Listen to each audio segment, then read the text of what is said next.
रहेका कविता हामीले विभिन्न कविताहरू सुनिसकेका श्रवण गरिसकेका छौँ र यसभित्र रहेका कविताहरू कोही छोटा हामीले सुन्यौँ, कोही लामा पनि सुन्यौँ।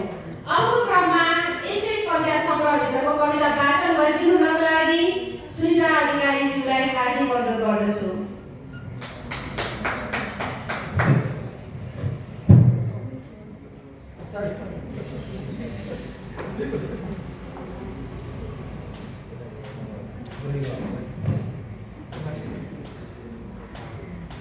धन्यवाद कार्यक्रम सञ्चालिकाज्यू।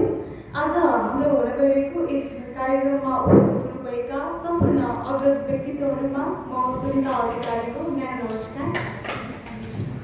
आज हामीहरूको माझमा रहेको छ लोकतन्त्रको अस्मिता।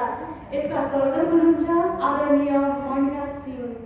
यसै गरी सर्वप्रथम म यस पुस्तकका सर्जकलाई विशेष गरी बधाई दिन चाहन्छु। अब म के भन्न चाहन्छु भने यो भित्र चाहिँ अब धेरै किसिमको हाम्रो सामाजिक परिवेश अनि यसै गरी राजनैतिक परिवेश अनि सौन्दर्य यसै गरी धेरै प्रकारको चाहिँ एउटा लोकतन्त्रसँग रिलेटेड अब यो लोकतन्त्रको अस्मिता चाहिँ केवल एउटा अस्मिता मात्र होइन, यो चाहिँ तपाईँहरूले पुस्तक पढ्नुभयो भने यो भित्रको रहेको जुन मुख्य विषयहरू यसमा समेटिएका छन् नि हाम्रा राजनैतिक अनि यसै गरी सामाजिक आर्थिक सम्पूर्ण परिवेशहरूलाई हजुरहरूले बुझ्नु सक्छ। अब यसै गरी म यो पुस्तकभित्रको कविता वाचन गर्न गइरहेको छु। कविताको शीर्षक लोकतन्त्रको अस्मिता, जुन पेज नम्बर 21मा रहेको छ। समयको बटुकोमा जमाएर स्वाभिमान माछाको टाउकोसित देश टोकी खानेहरूले काल सर्वको यज्ञ कुण्डभित्र चेतनाहरू लगाएर रगतको काँचो इतिहासमा अनुवाद गर्नेछन् मनको कोलाज।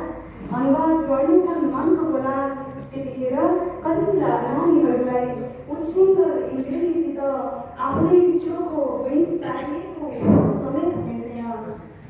त्यतिखेर कलिला नानीहरूलाई उच्छृङ्खल इन्द्रियसित आफ्नै चोखो वैश साँझिएको समेत हुने छैन।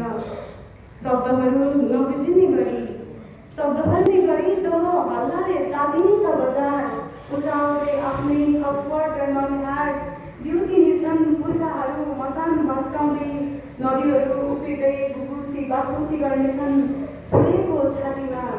त्यतिखेर सूर्य चम्की अचल झन्डाहरू झल्काउँदै पोखरीको धार चट्याङहरू खेती गर्न तम्सिनेछन् आस्था र विचारको।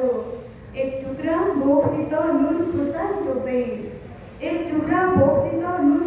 टोक्दै मुर्कुटा विशालो आँखामा बास माग्दै हिँडेका सपनाहरू काटकुट पारेर जुनको शीतलसित तारेर खानेछ नयाँ बिहानी हो। जुनको शीतलसित तारेर खानेछ नयाँ बिहानी। उल्टोबाट कखना घोकाइनेछ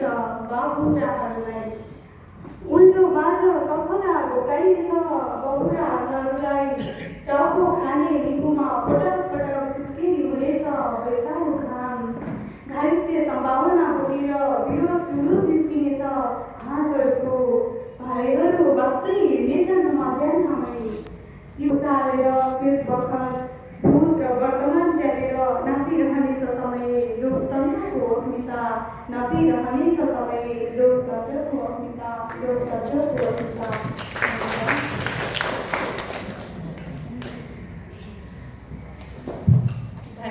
यहाँहरूलाई कविता वाचन गरिदिनु भयो, यसको लागि पनि यहाँलाई फेरि पनि म धन्यवाद